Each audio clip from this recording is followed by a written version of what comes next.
So there's the color. It's kind of hard to see just because it's such a soft color.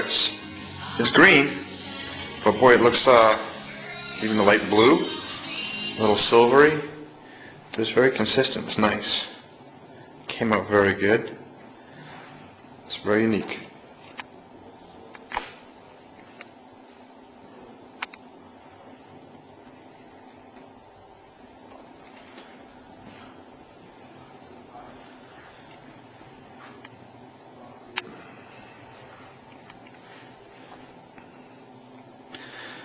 The aprons are also done.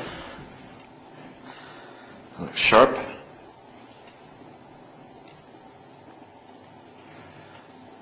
We're running out of battery here. We're going to work quick. And also the front fenders in the windshield frame and the grille.